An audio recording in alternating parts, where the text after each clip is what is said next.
Hi everybody, this is the art and world of Xenoblade Chronicles X. I am Scott Ritchie, producer and localization manager at the Treehouse Nintendo of America. I'm joined today by Demetrius and Mark. We're going to talk about iteration and design and how things ended up looking in the final game. I want to play a little message from someone who's on the panel in spirit. This is the executive director of Monolith Soft, Tetsuya Takahashi.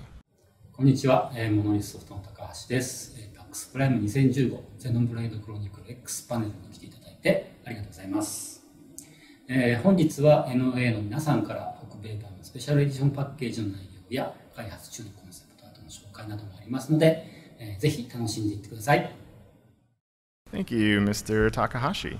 So, as he mentioned, today we're going to be talking about a lot of the details and iteration that you'll see in concept art from Xenoblade Chronicles X. We're going to be looking at environments and structures, races, characters, and enemies. And a lot of this is art that's never been seen, even in the Japanese, the book that came with the special edition, or in any of the promotion that's happened so far with Correct. it, right? So which is cool. Also, we're going to be playing videos that show the final versions of each topic that we're discussing today. So, just to get started, John mentioned earlier that this is a very large open world science fiction RPG. And to talk about that, I wanted to show you guys a series of images that really sells that for me. And we're going to start with an early sketch and walk you through how it changed out a little bit. So this is just them roughing out some shape in the composition, and then you can see like a little bit more detail coming in. So you can actually tell what some of these structures and characters are, and finishing touches here. There will be a matted art card that comes in the game of this image, and it'll give you a chance to really explore some of the details in there. You can even see the different classes' fighting styles, like Lyn is holding a shield and Elma has like a close melee weapon. Yeah, as you play the game, you'll be able to kind of recognize, like, oh, this is an area in Oblivia. Oh, I know that skill in the background. I know that enemy. The first thing that we're going to talk about today in terms of concept art is going to be New Los Angeles. And this is, as you imagine, a city. Here's an early image of this in development. But it represents the habitat section of a very large ship, which was the one of the last to leave Earth before its destruction during a war between two alien races.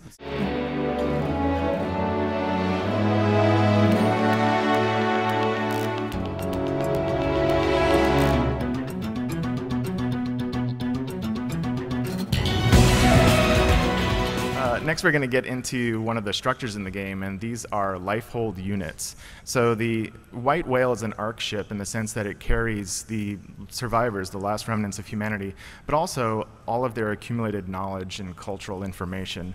And the lifeholds, without giving away too much information, play a crucial role in the game. One of your main functions as a member of this organization, Blade, will be to seek out lifeholds that have been scattered throughout the planet.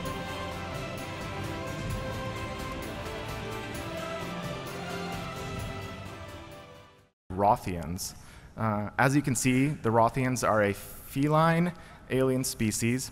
They're a very proud race. They have a lot of these honorable warrior ideals, and a lot of times have lined up with sort of a samurai inspiration for the designer. Yeah, very feudal Japan, very warrior code. Very calm, composed. Talking about honor a lot, yeah, and you know, if they're gonna fight you, they'll fight you fair, and that kind of stuff. They're actually really interesting group. There's two characters especially that play a main role in the story. You don't actually encounter these guys until a little bit into the game, but we've shown off some videos and clips of them because their designs are really interesting and very cool. Who doesn't like space cats? I mean, really. Next, we're going to take a look at a character called Celica. And one of the reasons that I wanted to introduce this character is because they started to play around with another type of iteration, which is how much animal features they wanted to represent in this character.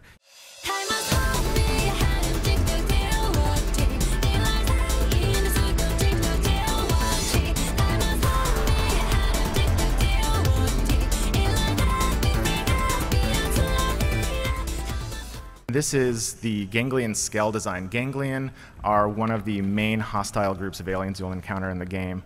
And as you can see from their scale design, it has sort of this sinister deep-sea creature look to it. There are these spines that come out of the back of the head, sort of like a crustacean might have. And the large lobate head and the articulated neck have kind of an octopus feel to them, while you have these long pincers as well.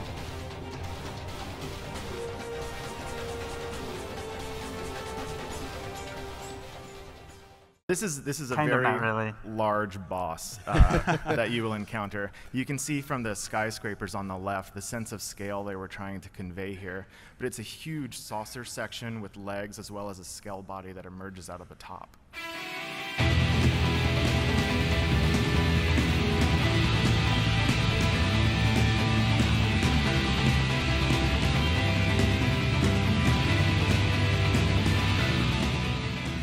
All of the concept art that we've been looking at today, as well as much more,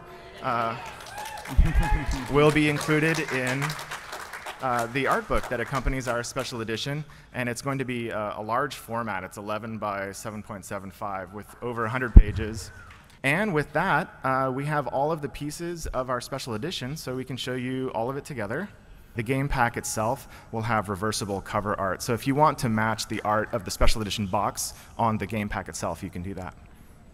Okay, and that is all going to be available December 4th.